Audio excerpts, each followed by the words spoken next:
Welcome back to another J. Harris Academy of Police Training Roll Call. I'm Joey Sperlazza, joined with Collin Congleton. Today, we're going to answer a question that was posed to us by our students. At what point does a mere inquiry or an investigative detention become a custody situation for the purposes of Miranda? And for Miranda rights to be invoked, it will be two-prong test. Number one, custody. Number two, interrogation. We also have to keep in mind that at any moment, citizens always have the right to not speak to us. So the first prong goes into custody. So, Colin, if you want to go over a couple of the considerations that we have to have.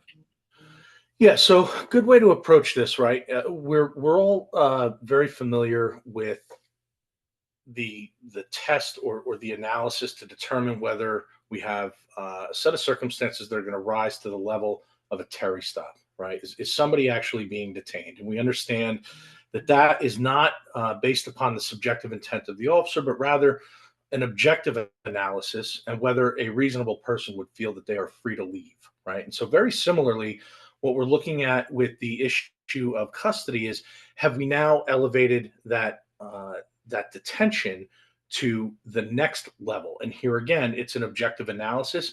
It is not based on the subjective intent of the officer or the subjective perception even of the subject that we're dealing with, but rather an objective analysis on whether or not the facts and circumstances present would reasonably be construed or interpreted as being in custody, right? A de facto arrest, if you will. And so the courts have given us a good bit of guidance here and a list of factors that we can look at and evaluate to help us to determine whether or not we actually have custody, which would trigger Miranda. And so these are going to be, number one, the nature, extent, and duration of the questioning.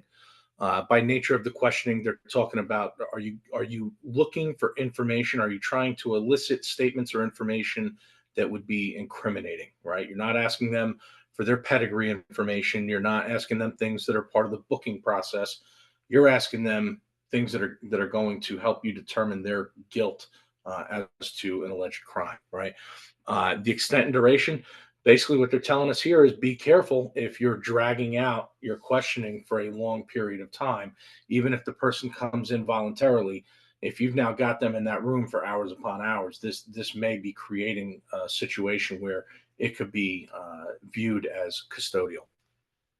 Number two, whether the suspect was handcuffed or otherwise physically restrained, which would imply to many people that they're under arrest and therefore in custody.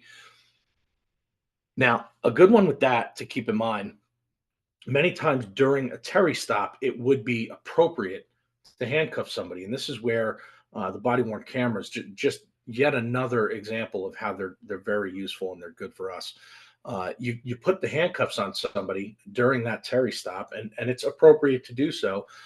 You can tell them, hey, look, you are not under arrest. You're being detained. I'm handcuffing you for your safety and mine. And now it is clearly established that this is not custody. They're not under arrest, right? You're telling them, I'm just detaining you until we can figure this out, whatever the case may be. And this list also, Yeah, it's worth just mentioning. Same like when we go over our check marks for Terry frisks, the individual pieces that we're looking. It's not that one piece would be enough to transform into custody. It's a picture of the totality of the circumstances. That's what the court is going to look at. absolutely. All right, number three, whether officers explained that the suspect was free to leave or not under arrest, which I just touched on. Number four, who initiated the encounter, right? So, in other words, did somebody walk into the police station or walk up to the officer and engage them in some conversation during which the officer starts asking questions? Or did the officer initiate that encounter? And here again, as you stated, this would not be a determining factor by itself. They're going to look at all of these things. And when we actually just recently had a case where I had a suspect come down to our police headquarters. I purposely left the door to the interview room open, told him multiple times during the course of the interview that he was free to leave, even though the location was at our actual headquarters, but making it very clear throughout the interview, which was about 45 minutes, about every 10 minutes, casually saying, "You're here on your own. you're allowed to go. You're allowed to walk out that door. That is going to add so much to helping you, especially if you're in a formal interrogation room. For sure. And that goes right into the next one. Number five, the location of the interview, right? So, you know, here, for example, the Terry stop setting, it's out on the street, or the car stop, right? It is well established that Miranda is not required during a car stop because the car stop is not custodial. Why? Because it's understood that in the vast majority of cases, that stop is going to be temporary. Once you conduct the business of the stop, they're going to be free to go. And so any questions during that encounter are not going to require Miranda. Now, as you touched on, you change that setting to a police station. Depending on that location, along with these other factors, that may objectively, again, create that de facto arrest, those circumstances that could be construed as custodial. And so, taking steps as you did, leaving the interview room door open, advising them repeatedly that they're free to go, that they're there on their own, and so on, it can diminish the weight of that factor when it is in a police facility. And there's actually cases in New Jersey, Connecticut, throughout the country that talk about just because you're interviewing someone at the jail, like the county jail, the prison, that is not necessarily by itself enough to create a custody situation. That happens to be where that person resides at that moment in time. So just because you're in that jail setting, it doesn't automatically turn into a custody situation. Right. All right, number six, length of the detention, and we already touched on this with number one, duration of the questioning. So here again, you have somebody detained, Terry stop, car stop. Uh, Generally, that's not going to require Miranda, but use caution if you start to extend that detention, that interaction for a longer period of time. Number seven, the number of officers in the immediate vicinity of the questioning. This may create a set of circumstances if you have the person, for example, surrounded by a bunch of uniformed officers, where they may believe that they are not free to leave, and maybe even going a step further, that they're being taken into custody. And the demeanor of those officers and how they carry themselves, also the amount of authority that's exerted from the officers to the suspect officer ratio.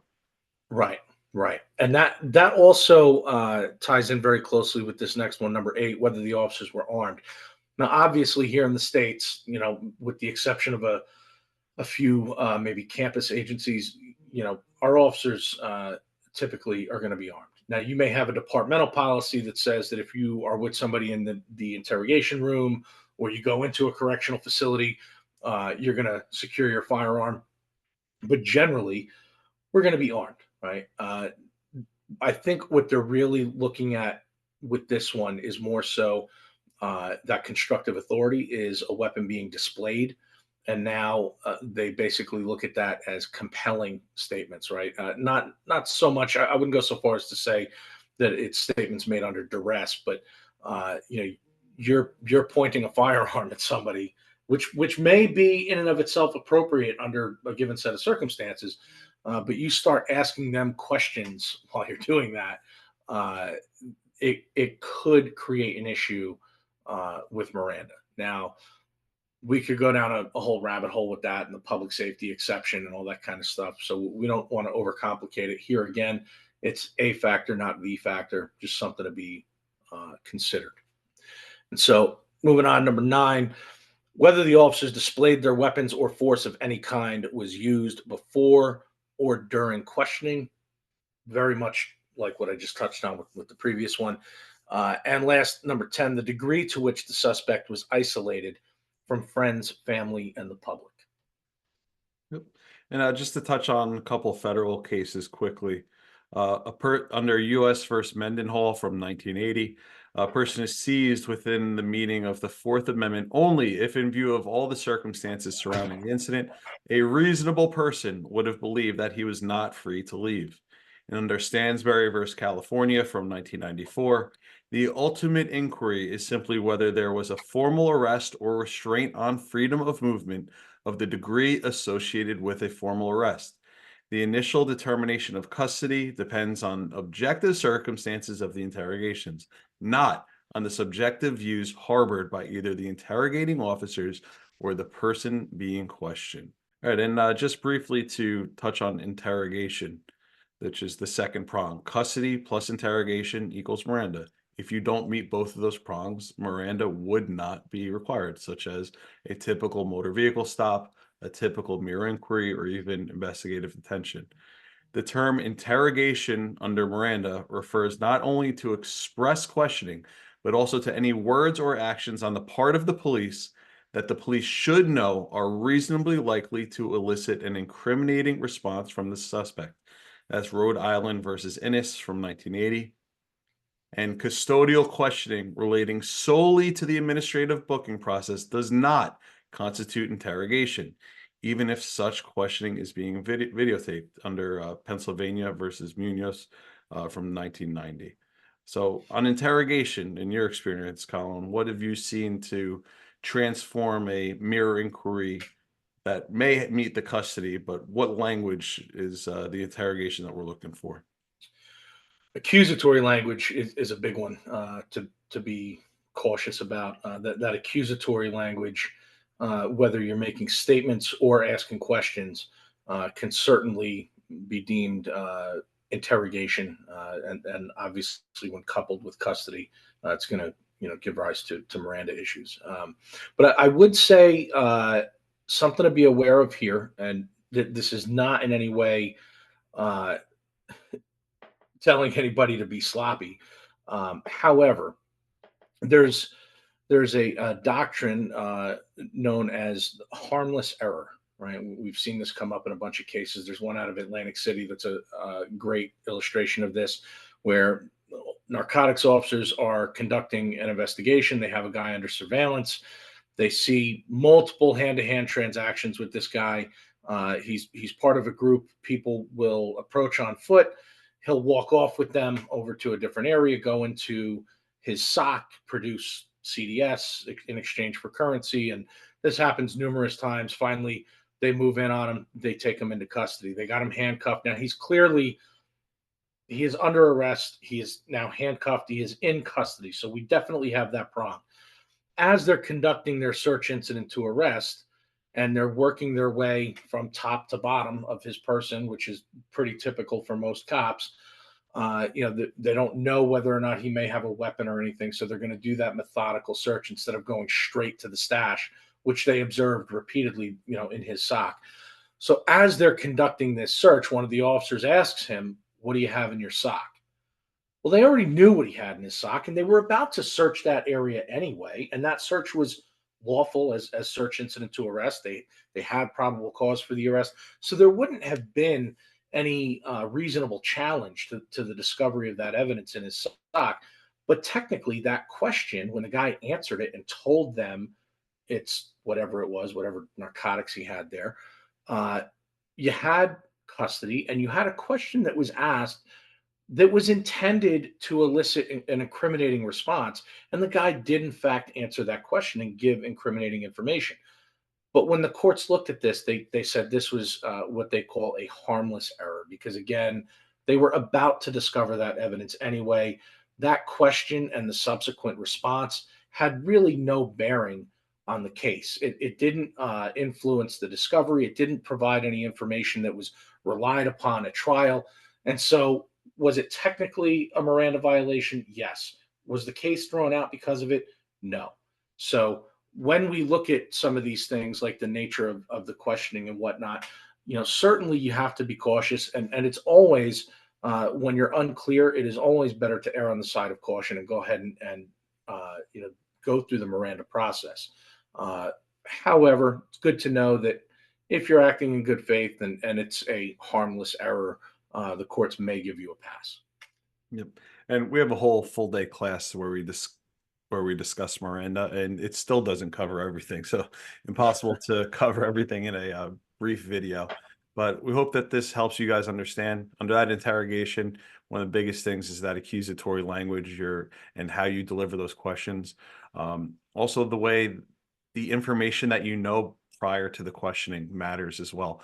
You could be interviewing somebody that's a witness that you believe is a witness that now becomes a defendant. So when that shift happens naturally through the course of conversation, it's not an interrogation.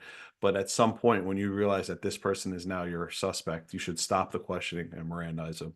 One other thing I'd add just briefly on Miranda, it looks like lawyer, smells like a lawyer. If it sounds like they kind of don't want to talk to you, the only thing you should be asking them at that point is to clarify. Do you want to remain silent? Do you want an attorney? Because if so, you should stop all questioning because you don't want to get your statement suppressed. Yeah, I'll just add one thing to that. You're 100% right. If you hear them even mutter anything that remotely sounds like lawyer, stop. Now, in those cases where somebody, a suspect, initiates more conversation, right? They've they've chosen to exercise their right to remain silent or to have an attorney present, and you stop your questioning. Now you come back with Chick-fil-A or whatever it is, and they decide that you're their best friend and they want to talk to you. Stop. Reissue Miranda before you go any further. Well, I hope we clarified that question, added a little bit more. We'll definitely give some more on Miranda. If there's a specific part of Miranda that you want us to address in one of these videos, please comment, reach out to us. Looking forward to doing more of these for you guys. Stay safe.